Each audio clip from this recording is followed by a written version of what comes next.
Hi hello welcome back to my channel. இன்றைக்கி நம்ம ஒரு சூப்பரான மட்டன் சுக்கா என்னோடய ஸ்டைலில் பார்க்கலாமா? இதுக்கு தேவையான ஒரு மசாலா ரெடி பண்ணிக்கலாம். சோம்பு, சீரகம், தனியா, மிளகு, அதுக்கப்புறம் காஞ்ச மிளகா. இது எல்லாத்தையுமே லைட்டாக கடாயில் வறுத்துட்டு நல்லா கிரைண்ட் பண்ணி வச்சுக்கோங்க. அதுக்கப்புறம் ஒரு பேனில் எண்ணெய் ஊற்றிட்டு ஒரு மீடியம் சைஸ் வெங்காயம், நான் ஒரு 1/4 kg எடுத்துருக்கேன். ஸோ அதனால ஒரு மீடியம் சைஸ் வெங்காயம், ஒரு பச்சை மிளகா கீரி போட்டுக்கோங்க. அதுக்கப்புறம் உப்பு போட்டு நல்லா வதக்கிக்கோங்க.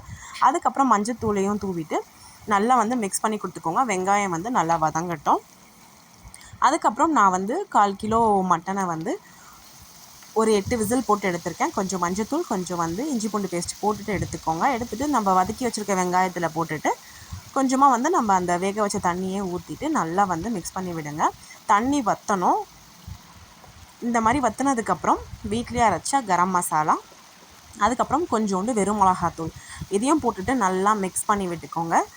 நல்லா மிக்ஸ் பண்ணிவிட்டு இன்னும் கொஞ்சம் வேகிறதுக்காக தண்ணி கொஞ்சம் ஆட் பண்ணிக்கலாம். நம்மளோட அந்த மட்டன் வெந்த தண்ணியை நம்ம ஆட் பண்ணிக்கலாம். இப்போ இந்த ஸ்டேஜில் நம்ம அரைச்சி வச்சுருக்க இந்த ஸ்பெஷல் சுக்கா மசாலாவை ஆட் பண்ணிக்கோங்க. பண்ணிவிட்டு இந்த மசாலாலாம் நல்லா மட்டனில் கோட் ஆகிறதுக்காக நம்ம வேக வச்சுருக்க அந்த மட்டன் தண்ணியை கொஞ்சம் ஊற்றி நல்லா மிக்ஸ் பண்ணி விடுங்க. நல்லா மிக்ஸ் பண்ணி ஒரு 10 நிமிஷம் விட்டிங்கன்னா சூப்பரான நம்மளோட மட்டன் சுக்கா ரெடி ஆகும். எனக்கு கொஞ்சம் சால்ட்டு கம்மியாக இருந்ததால் இன்னும் கொஞ்சம் ஆட் பண்ணிக்கிட்டேன். இந்த ஸ்டேஜில் சால்ட்டு காரம்லாம் செக் பண்ணிக்கோங்க.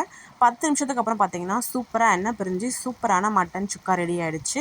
ட்ரஸ்ட் மீ, செம்ம டேஸ்ட்டாக இருக்கும். இது தோசை, இட்லி, சுட சுட சாதம், அதுக்கப்புறம் நம்ம தேங்காய் சாதம் இதெல்லாம் செய்கிறோம்ல, அதுக்கு சைட் டிஷ் சூப்பராக இருக்கும். பிரிஞ்சி எல்லாத்துக்குமே நல்லா ஒரு கைப்பிடி அளவுக்கு எண்ணெய் பிரிஞ்சதுக்கப்புறம் கொத்தமல்லி கருவேப்பிலை தூவுங்க. மட்டன் பாருங்கள் பஞ்சு மாதிரி வந்திருக்கு 8 விசிலுக்கு. நல்லா மிக்ஸ் பண்ணி கொடுத்துட்டு சர்வ் பண்ணுங்கள். செம டேஸ்டான சுக்கா ரெடி. ட்ரை பண்ணி பார்த்துட்டு கமெண்ட் பண்ணுங்கள். தேங்க்யூ.